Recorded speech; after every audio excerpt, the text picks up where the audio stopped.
Assalamualaikum warahmatullahi wabarakatuh. Alhamdulillah wassalatu wassalamu ala rasulillah nabina Muhammadin sallallahu alaihi wasallam wa ala alihi wa sahbihi wa mawala. Wa qala Allah ta'ala fil Qur'anil Karim, ya ayyuhalladzina amanu taqullaha wal takum nafsum ma qaddamat liqad. Wa taqullaha innallaha khabirum bima ta'malun. Amma ba'du. Alhamdulillah, selamat siang para sedulur-sedulur yang saya cintai dan semoga dicintai oleh Allah Subhanahu wa taala. Marilah kita bersyukur atas kehadirat Allah Subhanahu wa taala yang telah melimpahkan rahmat dan kasih sayangnya kepada kita semua sehingga kita semua bisa berjumpa dan berkumpul di channel YouTube saya ini. Tak lupa sholawat dan salam kita curahkan untuk Nabi Muhammad SAW yang telah melepaskan umat manusia dari jurang kejahilian menuju ketaatan dan pengabdian kepada Allah Subhanahu wa taala. Oke para sedulur, jadi dalam sebuah hadis yang diriwayatkan oleh sahabat Ibnu Umar radhiyallahu anhu, diriwayatkan bahwasanya Rasulullah SAW bersabda sebagai berikut. Bismillahirrahmanirrahim. An Ibnu Umar anna Rasulullah SAW qala yang sya'u nas'u yaqra'unal Qur'an la yujawiyu tarakihim ulama kharaja qarnu quti'a. Sumakola Ibnu Umar sami tu Rasulullah SAW yaqulu ulama kharaja qarnu quti'a aksaro min isrina maroh hatta yakhruja fi iradihim dajjal, yang artinya sebagai berikut. Dari sahabat Ibnu Umar radhiyallahu anhu, Rasulullah SAW berkata bahwasanya akan ada muncul gitu kan, akan muncul sekelompok orang dari umatku nanti, orang-orang yang mereka pandai membaca Al-Quranul Karim, tetapi bacaan mereka tidak melewati tulang selangka ataupun tidak melewati tenggorokan mereka. Ketika mereka muncul, mereka kemudian akan selalu dibinasakan.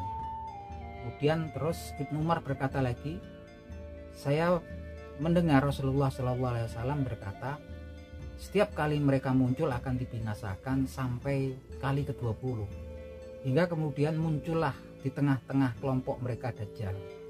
Jadi ini teman-teman, ini salah satu informasi yang sangat penting buat kita, bahwasanya salah satu ujian terbesar umat manusia diberitakan di sini ya, diberitakan oleh Nabi Muhammad SAW bahwasanya salah satu ujian terbesar manusia, fitnah terbesar manusia dari masa penciptaan Nabi Adam alaihissalam sampai terjadinya yaumil kiamah adalah munculnya Dajjal. Dari sini diberitakan oleh Nabi Muhammad SAW bahwasanya akan muncul dari sekelompok umatnya nanti suatu kaum yang mereka pandai membaca Al-Quran, membaca kitabullah, mereka pandai, tapi bacaan mereka tidak kemudian melewati tenggorokan mereka. Ini bahasa kiasan kalau menurut saya teman-teman, artinya memang sekedar di bibir, sekedar di tenggorokan, tapi kemudian nggak masuk ke dalam hati mereka, tidak kemudian mereka renungi, nggak mereka kemudian hayati dan ataupun mereka pahami gitu kan bacaan Al-Quran.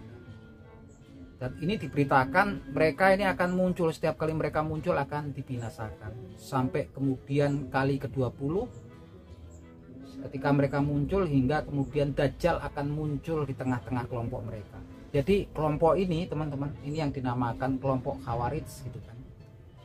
Mereka akan muncul dan memang munculnya sudah sejak zaman Rasulullah SAW, tapi kemudian diberitakan di sini mereka ternyata adalah para pengikut Dajjal.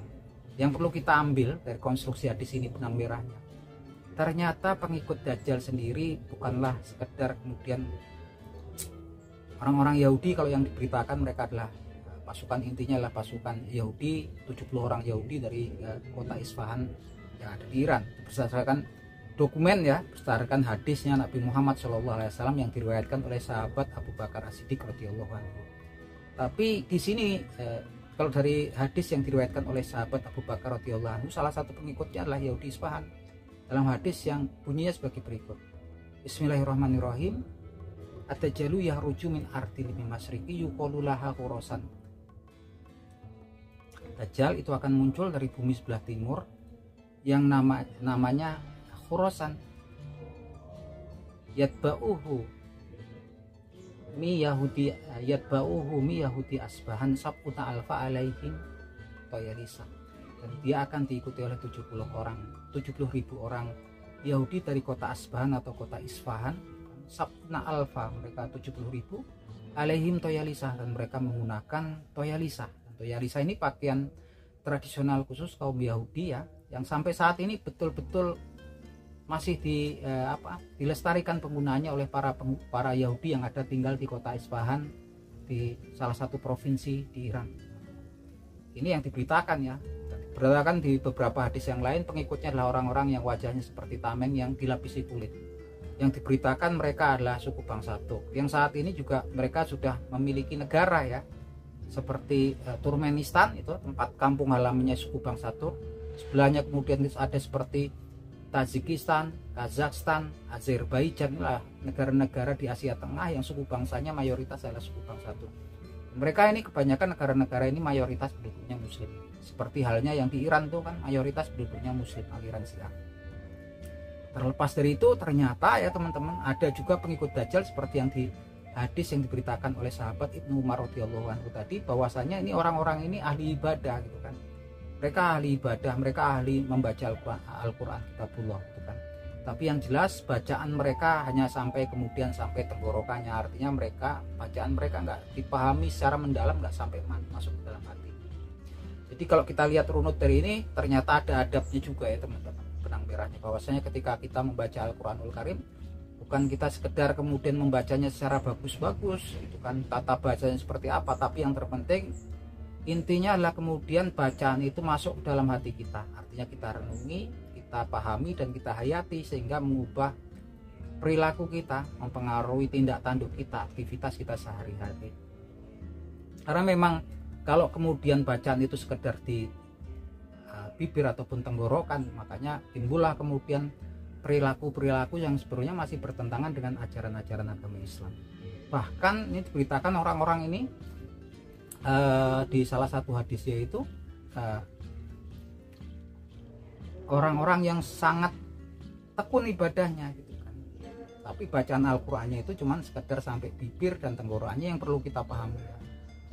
Salah satu hadisnya Nabi Muhammad SAW juga bersabda tentang kaum tersebut gitu kan, yang bunyinya sebagai berikut: Bismillahirrahmanirrahim, kharuju qaumu min ummatin yaqra'unal Qur'an laisa qira'atukum iya qira'atihim syai'in wala sholatukum iya sholatihim bisai'in wala siamukum iya siamihim bisai'in.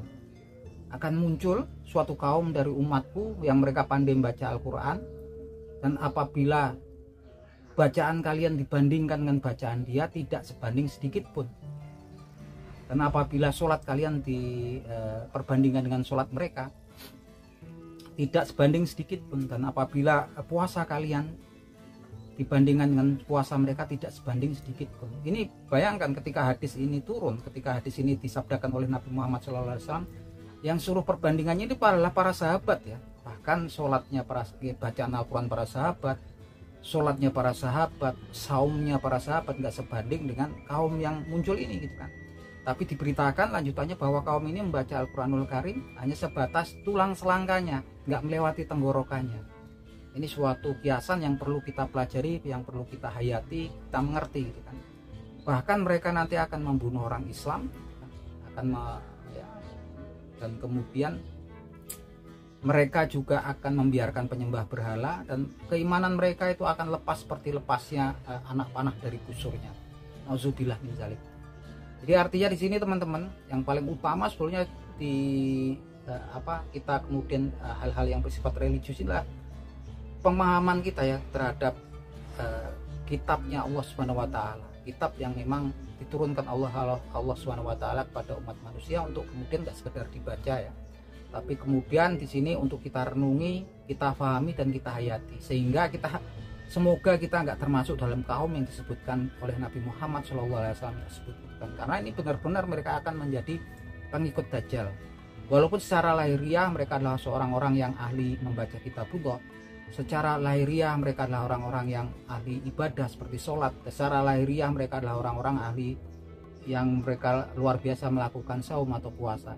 Ini suatu informasi buat kita agar kemudian kita tidak terprosok untuk kemudian masuk dalam kaum yang disebutkan oleh Nabi Muhammad SAW tersebut, yang memang akhirnya menjadi pengikutnya Dajjal. Nah itu teman-teman, sebuah informasi yang sangat penting yang untuk kita semua, untuk kemudian kita renungi teman-teman, karena di sela-sela saat ini banyaknya bermunculan kemudian ahli-ahli agama, ahli spiritual, ahli-ahli religius yang muncul di media sosial dengan berbagai macam versi mereka, yang tampaknya kemudian timbul malah kemudian perpecahan dan perselisihan antar internal umat Islam. Ini yang betul-betul perlu kita pahami ya teman-teman, dari hadis-hadisnya Nabi Muhammad SAW, karena memang kalau kita sebagai umat Islam, referensi kita terdepan adalah kemudian kitabullah Al-Quranul Karim dan hadis-hadisnya Nabi Muhammad SAW. Oke teman-teman, semoga bermanfaat. Akhir kata, wabillahi taufik wal hidayah. Wassalamualaikum warahmatullahi wabarakatuh.